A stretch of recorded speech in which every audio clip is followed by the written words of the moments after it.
Y la iglesia ahora recibe las bendiciones de Abraham que eran para los judíos.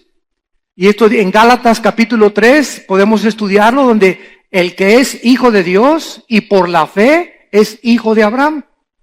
Y las bendiciones que Dios y las promesas que Dios le dio a Abraham nos corresponden ahora a nosotros. Pero esto, qué importante es, no quiere decir de ninguna manera que Dios terminó con Israel.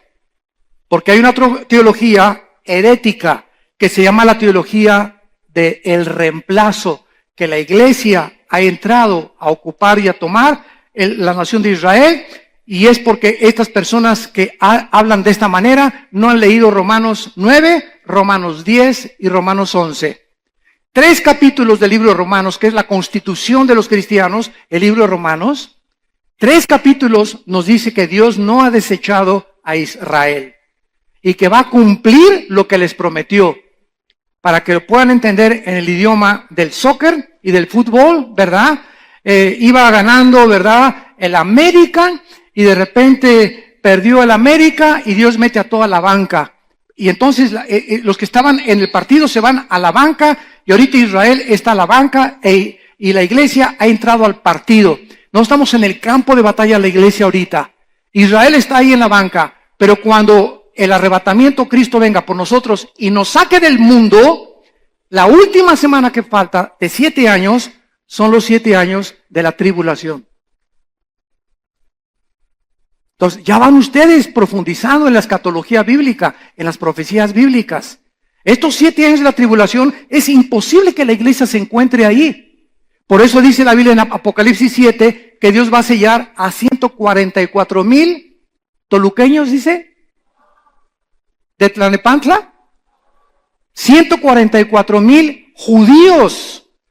Y lo dice específicamente, de cada tribu 12,000. Esto significa, ¿verdad?, que ahorita hay judíos por todo el mundo, hay judíos mexicanos, hay judíos italianos, judíos costarricenses, judíos franceses, hay judíos negritos también en África que son judíos sin que lo sepan, porque las 10 tribus en el año 700 antes de Cristo fueron llevadas a Siria. Fue el primer exilio y se perdieron en la diáspora. Y desde hace 2700 años hasta nuestros días, no saben quiénes son judíos y quiénes no son judíos. Más que muy pocos, ¿verdad? Los que vienen de Leví y otros que vienen de Cohen, ¿verdad? Que es el sacerdocio que pertenecía a los judíos. De ahí en fuera hay cantidad de judíos mexicanos. Por ejemplo, el apellido Pérez es judío. González, casi todos los EZ tienen ascendencia judía.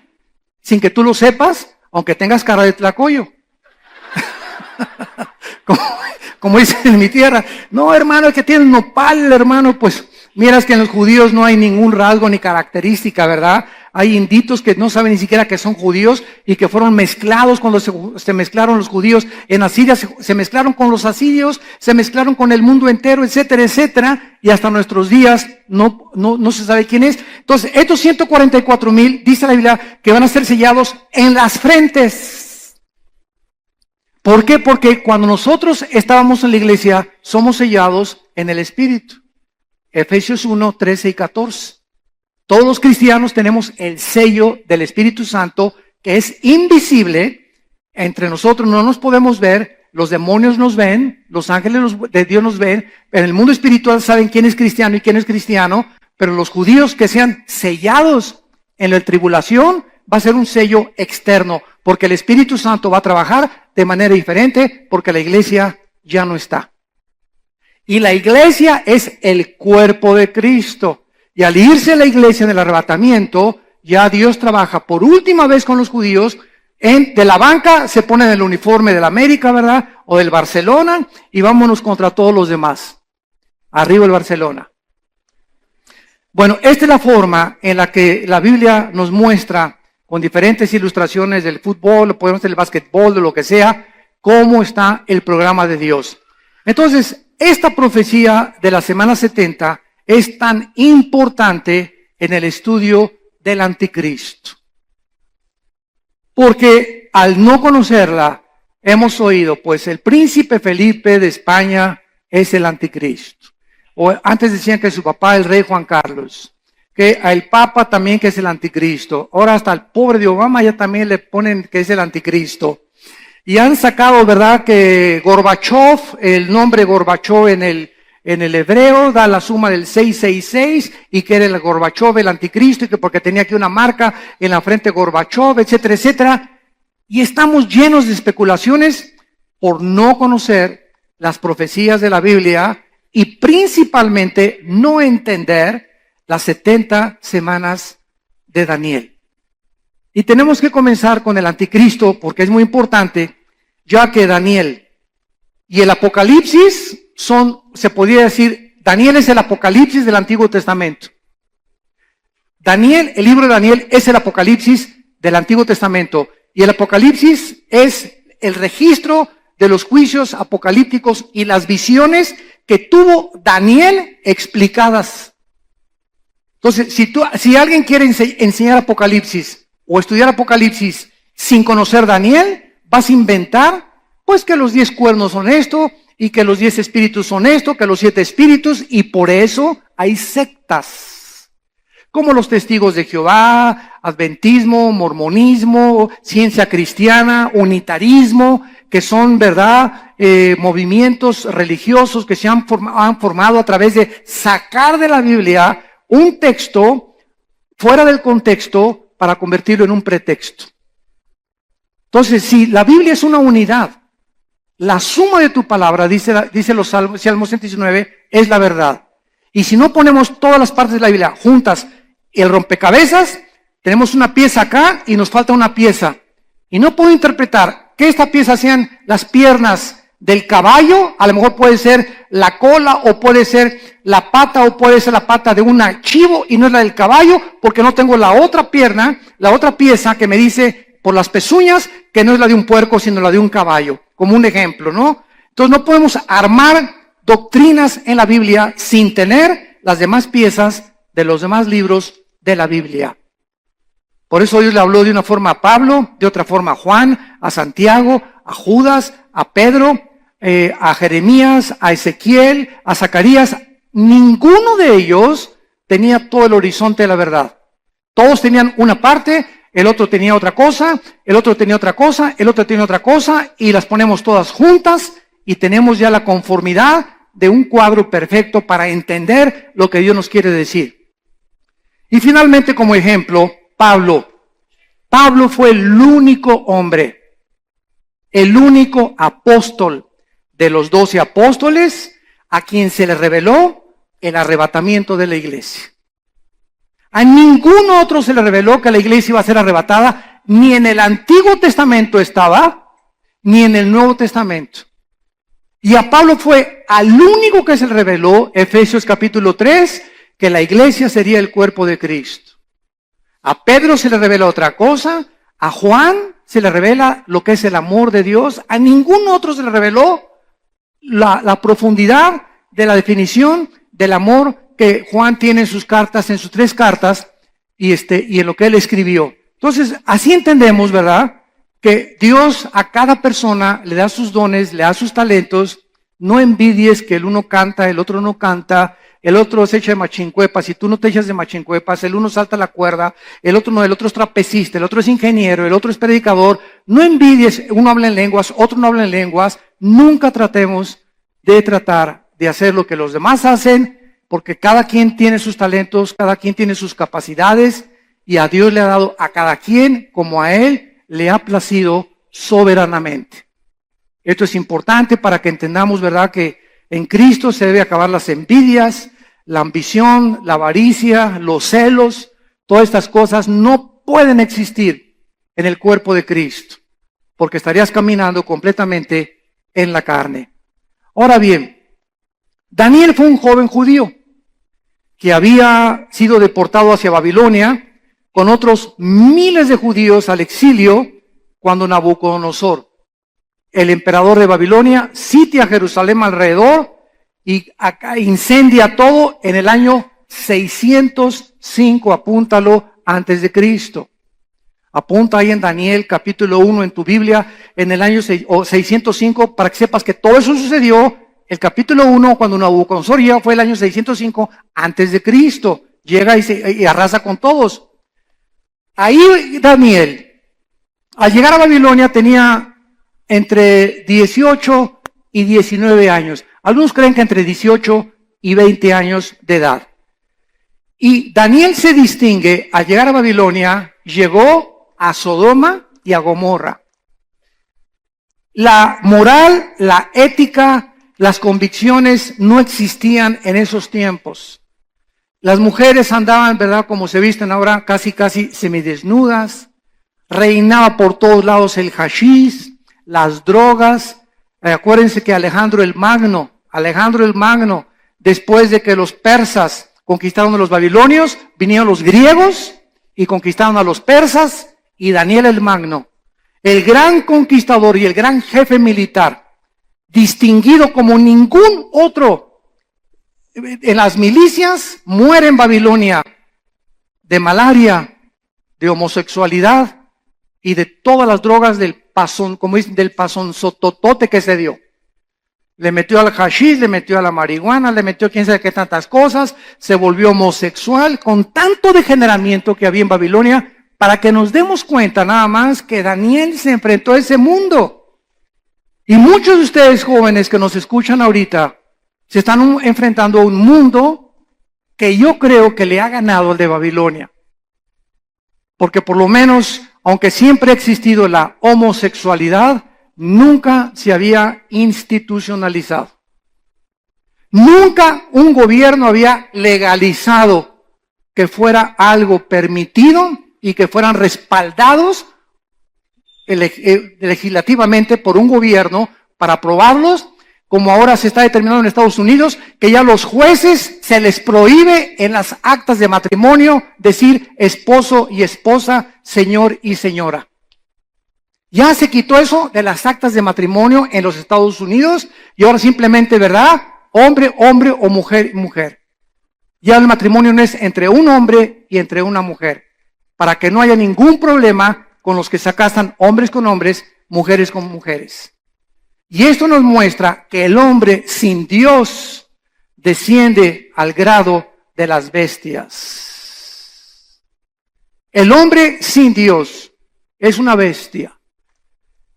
Y lo vemos en la forma de su conducta, en la forma en la que aprueba, en la forma que razona, en la forma que ve el mundo, en la soberbia intelectual que existe por todas partes ahorita, donde ya, ¿verdad?, el cristianismo es burlado, la Biblia es burlada, las películas se burlan de todo, ¿verdad? Ahorita todo es completamente sin convicciones. Y Daniel, en el capítulo 1, versículo 8 de su libro, dice la Biblia, y Daniel determinó no contaminarse ni con las cosas que el rey le ofrecía, ni con las mujeres que tenía enfrente de él, ni con las tentaciones. Y cayó de rodillas, me imagino, a esa edad y dijo: Señor, estoy en medio de Sodoma y Gomorra, estoy en medio de un ambiente completamente lleno de tentaciones, pero tú eres más poderoso y más fuerte para sostenerme. Señor, creo que eres tú mi fortaleza, tú eres mi escudo, tú eres mi salvación, y solo tú me puedes ayudar a llegar al final de mi carrera sin haberme contaminado.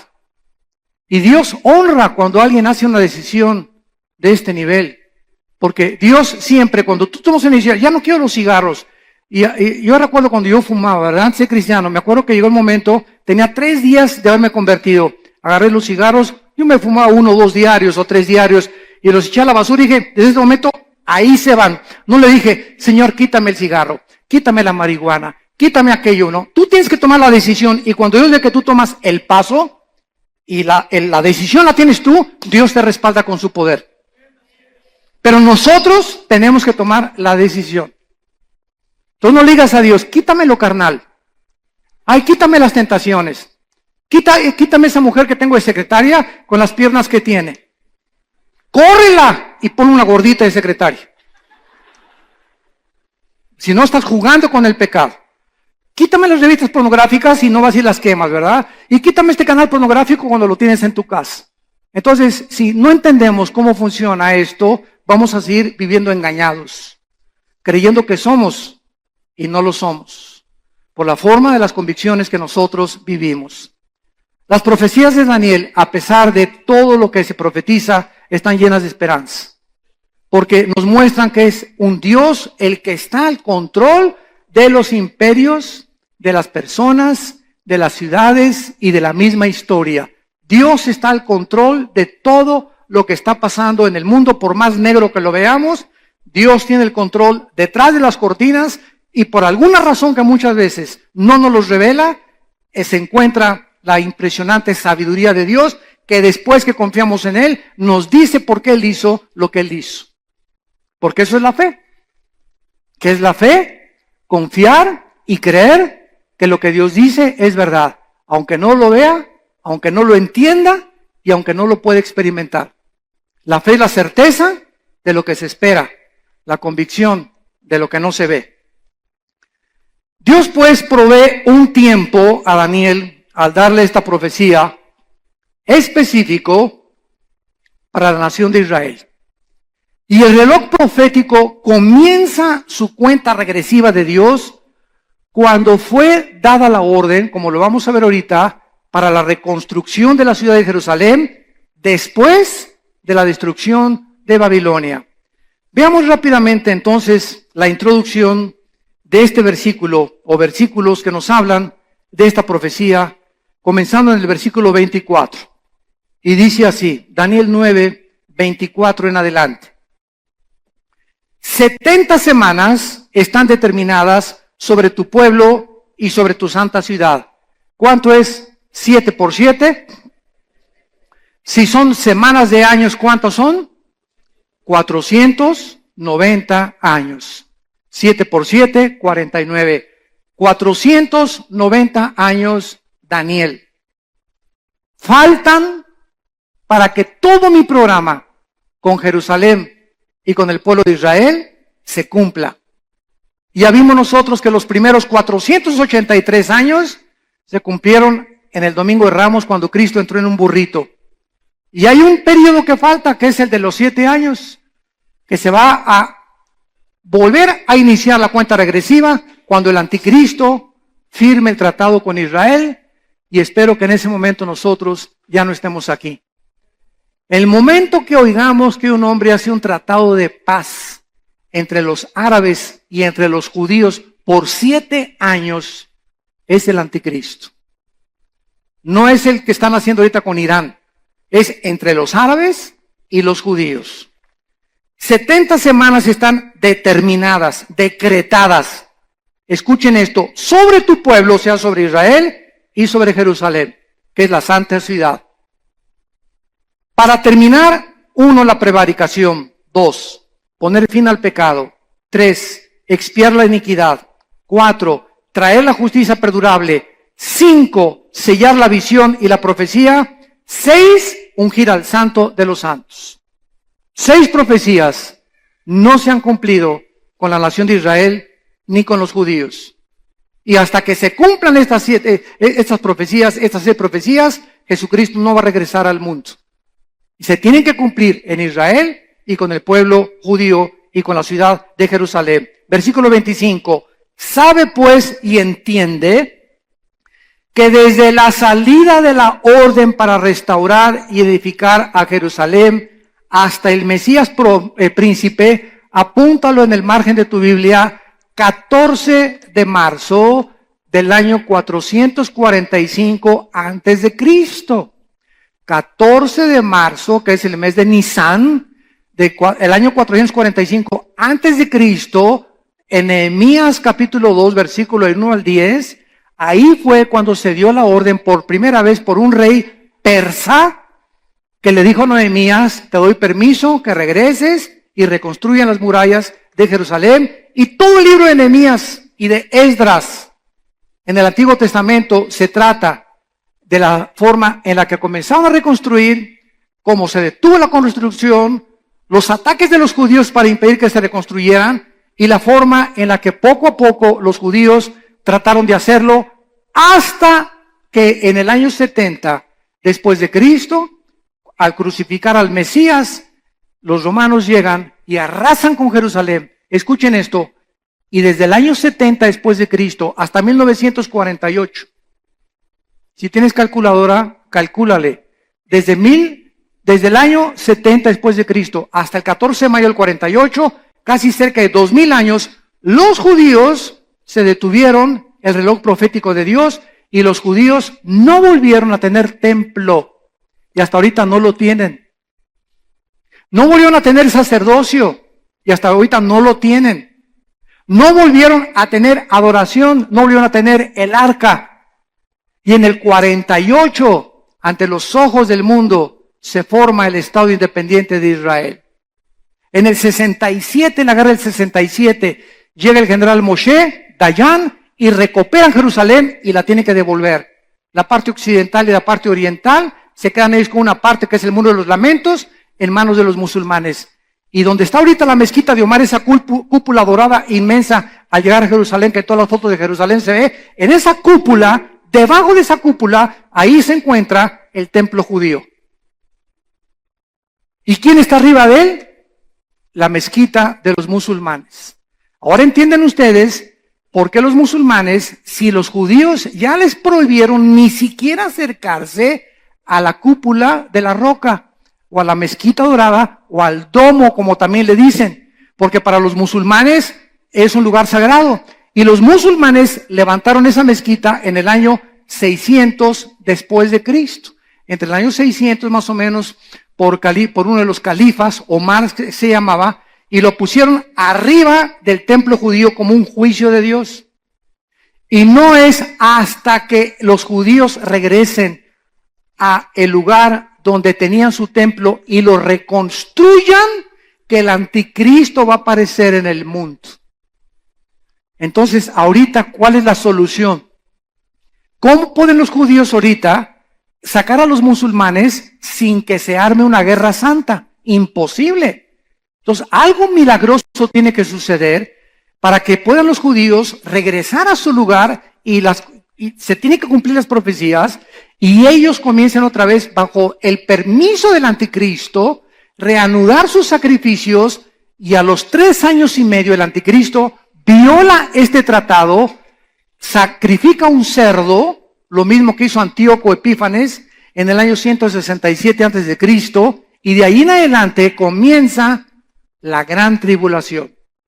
La persecución y el holocausto más grande de la historia contra los judíos y contra los cristianos, que en el tiempo de la tribulación se conviertan después del rapto. Si el arrebatamiento viene hoy en la noche y Cristo nos saca hoy en la noche del mundo y millones de personas desaparecemos, muchos de ustedes van a venir el próximo domingo aquí a la iglesia y no va a estar el pastor Josué ni el pastor Gerardo, no va a estar los hermanos y va a estar medio vacía la iglesia, o a lo mejor nada más se fueron 10. Ojalá no, ¿verdad? No, yo creo que hay más aquí que son de veras. Y al ver la desaparición, su mamá ya no está en su casa, los niños chiquitos van a desaparecer, menores de edad, todos los bebés, todos los niños menores, me imagino que de 6, 7 años para arriba, vámonos para el cielo con Dios, porque el reino de Dios, los niños es el reino de Dios, que no tienen todavía el juicio para discernir entre el bien y entre el mal. Y al ver esto, millones de personas que iban a las iglesias y que se decían cristianas, se van a arrepentir y se van a dar cuenta, era verdad, Señor, perdóname, y se van a convertir, pero van a pasar la gran tribulación y muchos serán muertos por el anticristo o por las leyes que va a dictaminar en muchas naciones del mundo. Muy bien. Vemos nosotros entonces en el versículo 25 que desde que se diera la orden para restaurar y edificar Jerusalén hasta el Mesías príncipe, o sea, hasta la venida de Cristo, habría 7 semanas y 62 semanas, que son exactamente 67 semanas, que son 483 años. Y se volverá a edificar la plaza y el muro en tiempos angustiosos. Y después de las 62 semanas, se quitará la vida al Mesías, mas no por sí, y el pueblo de un príncipe que ha de venir, destruirá la ciudad y el santuario, y su fin será con inundación, y hasta el fin de la guerra durarán las devastaciones. Y por otra semana, esta semana, es la semana, o los 7 años, que faltan de la tribulación.